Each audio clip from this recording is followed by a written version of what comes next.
Hello everyone, welcome back. Today we are completely flattening Kringle, and this took a lot longer than I thought it would. I forgot, because I haven't terraformed in months, how tedious it is. It takes so long. It's brutal. Why did Nintendo make it like this? We really, in the next game, need to have quality of life when it comes to terraforming. I've talked about this in the past in other videos. We really need a system that's like the Happy Home Paradise top-down view, where you can just like move stuff around with your cursor, but also separate that out into acres for your island map or town map or whatever it is. And hopefully, because with the Switch 2, the Joy-Cons have that mouse capability or whatever, so it would ideally be easier to do it with like a mouse. I would like to be able to terraform with a mouse. This reminds me very much of like what you can do with The Sims when you are building. It's very much literally like point and click instead of moving the character around and having them do it. Although in The Sims console, which is kind of, I guess, like any other building console game because you're using the controller. For the original Sims and The Sims 2, because those are the only games that I ever played on console because I had like a PlayStation, you used the cursor on the screen to move around, like with the joystick, and then you would build that way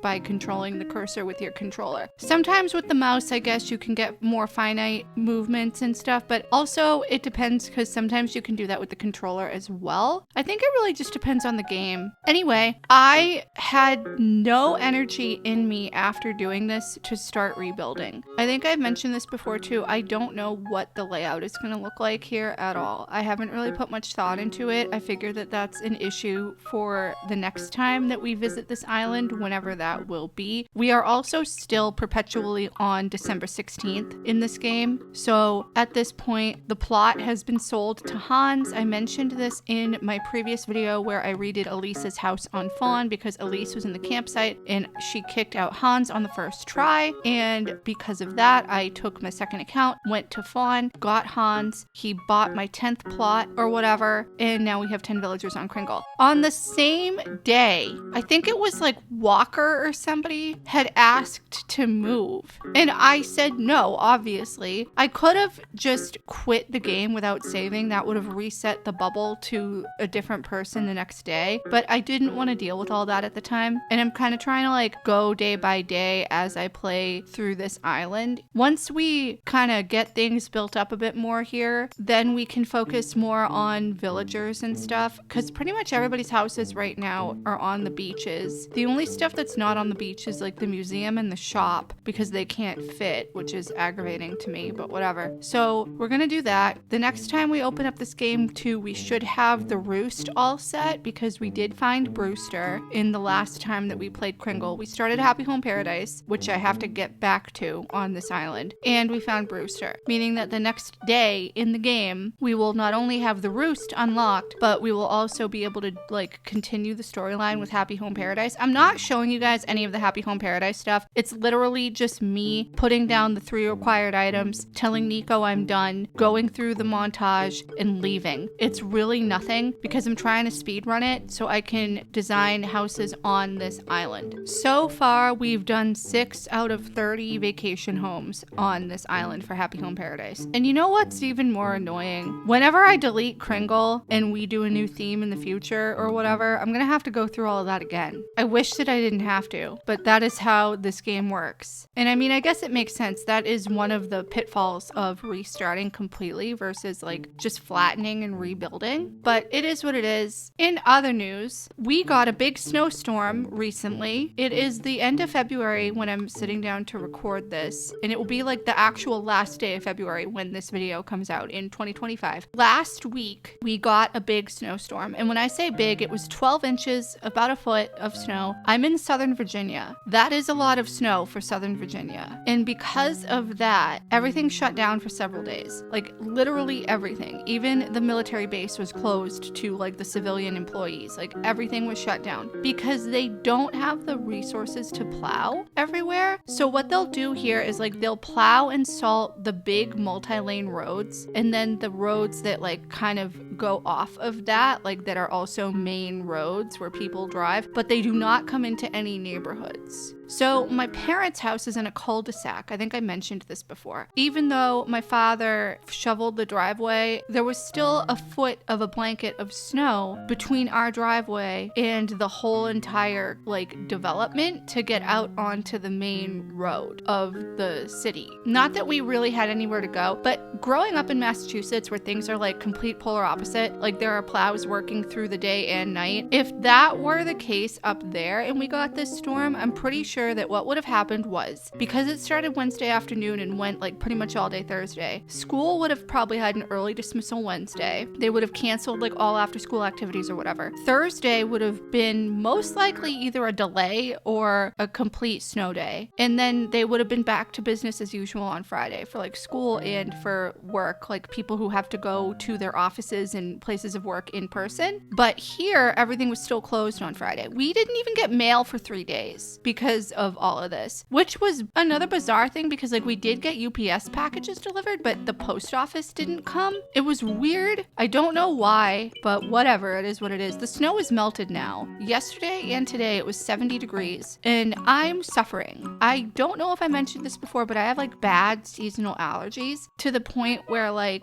it's exacerbated so much down here in Southern Virginia because I guess like everything grows here all the time, according to one of my cousins who grew up here, and she also has bad allergies. She said this is like one of the worst places to live in the country if you have seasonal allergies to stuff because like nothing is truly dead during the winter. Like plants from the north and the south can grow here like all year round, which is not great for me. So yesterday and today I've not been feeling 100%. My sinuses have been bothering me. My eyes feel gritty. I've been sleeping well. I know I'm not sick. It's just like my allergies are so bad because a couple of days ago it was like 40 degrees and now it's in the mid 60s, like mid to high 60s, and that's brutal. The sudden like temperature change and all of that does not do well for me, and it's gonna kind of be like that for a while. Someone said, I guess, that we're supposed to be getting another storm in March here. I will believe it when I see it. I don't think that that's ever gonna happen. I mean, it's even been 80 degrees in February here to the point where you could go to the beach. I am kind of sad that winter's over. Winter is still existing in Animal Crossing though, which is really great, but winter where I am is done. It's just so weird because like I know the Northeast has been having a lot of snow and ice recently. Well, mainly ice and I think like cold weather. There hasn't been a ton of snow. But you know, down here it's just like, okay, we immediately left winter and now we're into late spring in the span of 2 days. I don't get it. I mean, I know that like obviously global warming is a thing and climate change. I believe in that. If you don't believe in that, then I don't know what to tell you, but like there are facts out there that the world is not doing great right now. If you guys have like any ideas for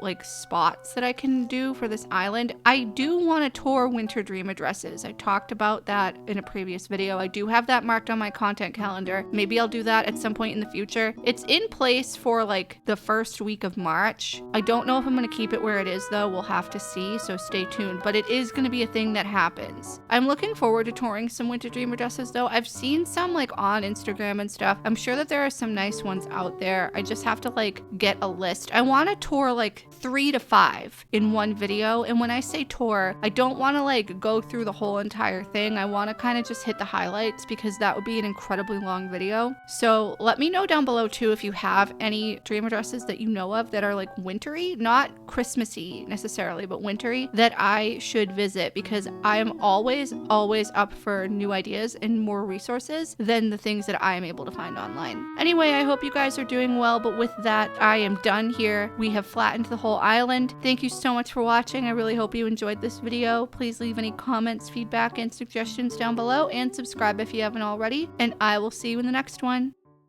Bye!